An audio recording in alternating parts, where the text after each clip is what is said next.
As soon as we came back from our break in Sri Lanka to Ottawa, it was summer by then. The garden was lovely, and I came out first thing in the morning and did some exercise, and this is my morning routine. I did my on the garden bench. I did my exercises for the triceps, and I do push-ups and sit-ups and stretching and all that, as you know, in the morning. Um, it went charas, and the bench broke, and here it was. This is years of water and moisture and snow and ice and all of that.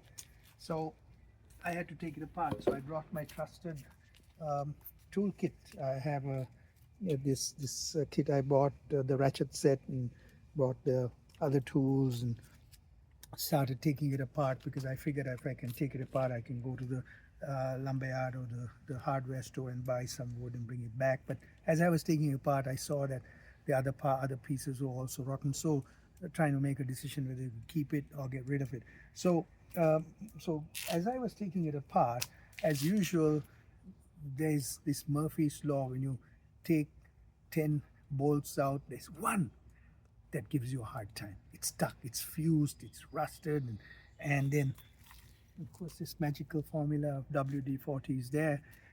Even that didn't help. And I tried hard, and it snapped from the head of the bolt, so it left that other piece inside the wood. So it's not a serious issue here, but it is what I call a gumption trap. Um, so gumption traps were identified in a book called Zen and the Art of Motorcycle Maintenance. A beautiful book by Robert Pirsig about a son and a father and a son riding a motorcycle, a BMW motorcycle across the United States. And the Zen part of it was the spiritual grounding part of it. And when things went wrong, these are called gumption traps. In the middle of nowhere, you have a flat tire or the chain jumps out, and they try to fix it, and something else goes wrong. And how do you stay calm and connected and collected and grounded through these things that go wrong? Because whatever that goes wrong can be fixed. So getting angry and frustrated doesn't help. So I take a deep breath and say observe, and then get back into it and continue my work. So part of the process also is learning how to use tools. I have had the privilege of learning using tools from the time I was a kid.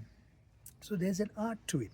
When you turn clockwise, you know it's to tighten. When you turn the other way, anti-clockwise, you know it's to loosen. So these are simple rules that many of the younger people that I'm working with as a mentor, who are in the tech industry, who are super brains, AI, and they're sitting in front of um, um, a screen and working with their cell phones, but they have never held a tool, many of them. So I think that's a mistake. So I encourage them to get out of there, get away from their laptops, and work with the soil, work with tools, learn how to use it, because there's an art to this too. Even though this is a material thing, as you're turning things, so you know how to use tools. There's an art to it that becomes then one with you as you work with these things, whether you're working on a car, and that Murphy's rule always happens. When I say always, no, I shouldn't even say always, but it does happen. I was working in trying to get my alternator out a few months ago, and the same thing, one bolt was stuck, so I had to work with that. And getting angry and upset didn't help, or wouldn't have helped. And it has happened to me before with the lug nut in my old Mini way back when the lug nut, the wheel nut broke when I was trying to take the tire off. And that time I was young and more.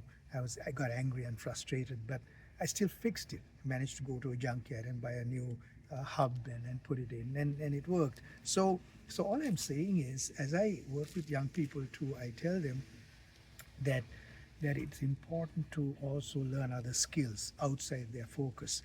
And as they learn those other skills, it's also important to then do it in a mindful, aware way. Because I know this happens because our kids, as soon as the tire went off and they started lost its air, I used to get a call, Dad, flat tire, and I used to go there. But I really also wanted to teach them how to do those themselves, and I did.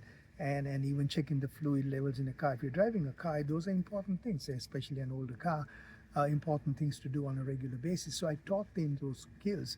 And I'm also lucky that they've taken it on board and they built that cover for the garbage cans. They went out there and bought the wood, cut the wood, shaped the wood, and built this cover for them. So I felt really a sense of pride that they now are learning how to use the tools. So I just wanted to share this with you today because it's all about also learning these skills as a part of our survival skills. The internet goes out, we'll become helpless otherwise. Even if the lights go out, when we know that we can light a fire and heat something, it's important. It's an important skill.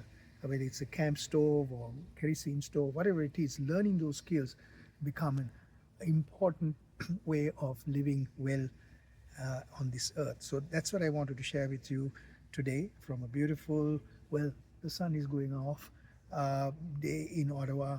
Be well, be happy.